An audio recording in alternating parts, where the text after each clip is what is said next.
Assalamualaikum warahmatullahi wabarakatuh. Kami dari Podcast Baper, bincang masalah pertanian. Kali ini kita akan mengangkat tema mengenai masalah konversi lahan pertanian menjadi lahan industri. Nah, kali ini kita sudah kedatangan dua narasumber kita dari mahasiswa Universitas Sriwijaya. Yang pertama yaitu Rahmat Hidayat, apa kabarnya? Alhamdulillah baik. Yang kedua yaitu Saudara Rizka Aditya, apa kabarnya?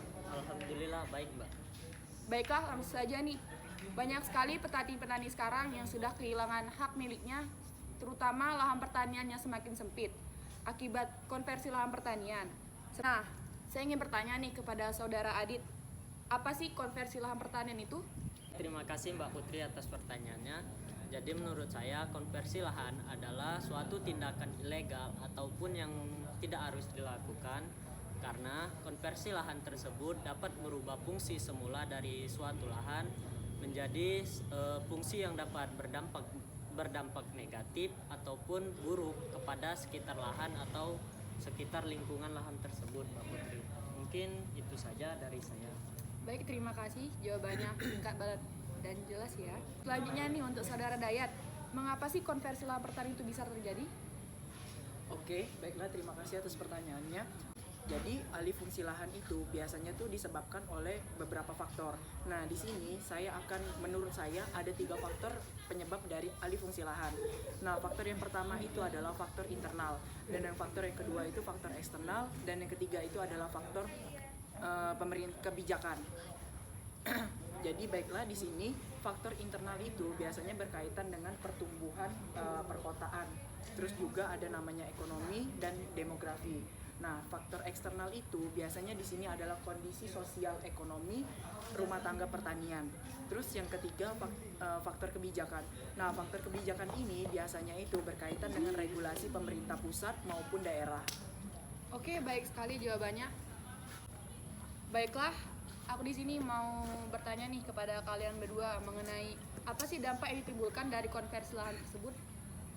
Menurut saya Mbak Putri, dampak yang pertama itu adalah turunnya produksi pertanian karena alih fungsi konversi lahan tersebut yang dapat menyebabkan hasil produksi pangan dapat menurun, seperti makanan pokok, buah-buahan, dan juga sayur-sayuran.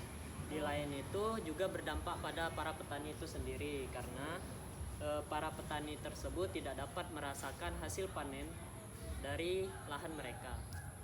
Baiklah, di sisi lain juga saya akan menyampaikan pendapat saya. Di sisi lain, investasi pemerintahan di bidang pengairan itu tidak optimal karena dana yang digunakan untuk sarana dan prasarana itu tidak tepat sasaran, dan juga ada sehingga menyebabkan ekosistem sawah itu berkurang. Baiklah, terima kasih nih jawabannya. Pertanyaan terakhir nih untuk Saudara Adit, apa sih yang harus dilakukan untuk mengurangi konversi lahan pertanian? Menurut saya Mbak Putri, kita sebagai mahasiswa harus lebih memberikan edukasi kepada para masyarakat bahwasannya ketersediaan pangan tersebut dapat terancam atau menjadi sedikit karena konversi lahan. Dan saya berharap kepada pemerintah Indonesia yang Mbak Putri dapat memberikan sanksi ataupun hukuman yang setimpal untuk para pelaku konversi lahan tersebut. Baiklah, terima kasih. Selanjutnya nih, pertanyaan terakhir untuk Saudara Dayat.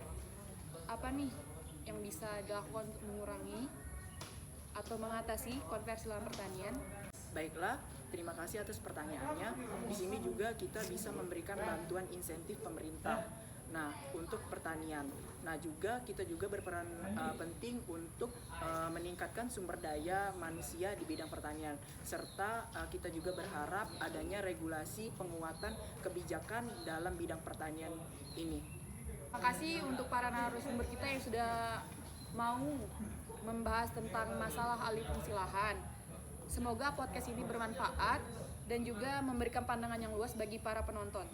Sekian dulu podcast Baper. Wassalamualaikum warahmatullahi wabarakatuh. Bye bye.